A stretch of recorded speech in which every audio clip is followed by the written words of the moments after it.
Hello, my name is Scuria-Herman, and today I will be speaking on the topic of, inline characterization and unreliable narration. Now, I have written uh, a whole script for a video specifically about free and direct style that I may have to find soon and make, but this is just a memory that I had that I wanted to sort of log, because I think it is really interesting.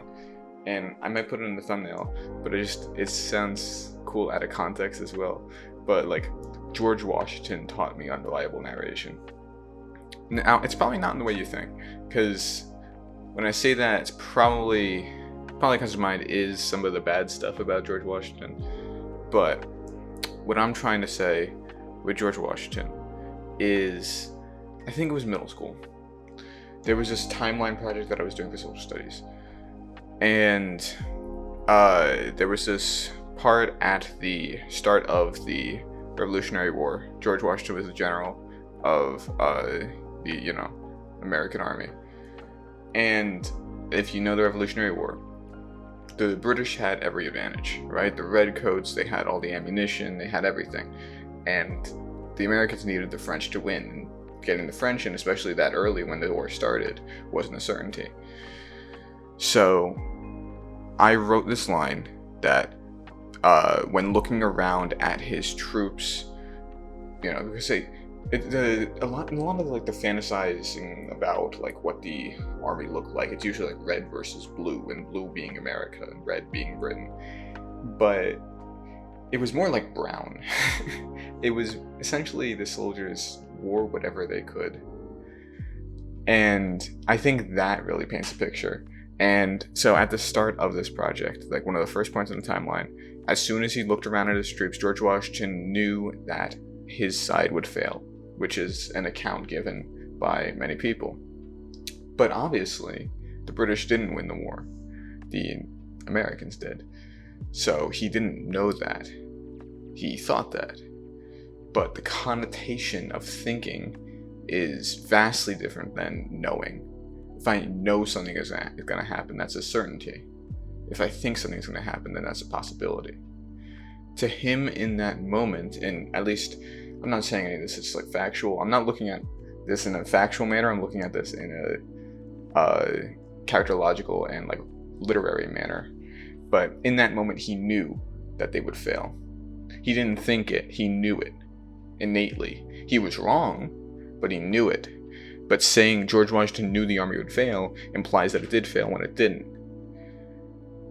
So I had to mull this over, I think for like a day, where I was like, I want to put new here, but new doesn't historically make sense. And that was sort of when I realized how important, at least in my writing, the unreliable narrator is. A professor recently commented on one of my pieces where I hadn't even noticed it, but obviously like it wasn't like unintentional, where I was describing like a ship color, and I said like something along the lines of like maybe rusty red, and that's the narrator saying that, like maybe a rusty red. And a narrator is supposed to be this omniscient, all-knowing, all-powerful being that has no obstacle in their knowledge for what the story requires. That's not the kind of narrator I like to write. The narrator I like to write has no certainty in anything. The narrator is as lost as the characters. The narrator would assume that George Washington would know that his army would fail. That's just one of the beauties of what I find of writing, at least. One of the beauties that can be had in a fictional format. Because when I look at history, a lot of the times I do look at it in a sort of fictional lens, because to characterize these figures that we can't know for sure how they felt, how they acted, how they were, I don't really think you can get 100% correct. But to characterize them to the best of your ability, to make them human, is the priority. And regardless of your opinions on George Washington, I think it's much more interesting to show him as a human than to show him either as a, warmonger or a, God. I think neither of those sides are as interesting as showing him as a human. And George Washington knowing in that moment, and George Washington being wrong. Really, it was influential then, and it really set me down the course that I'm on now. And I guess it fell into my subconscious, but remembering that now is a treat. And I just want to share that.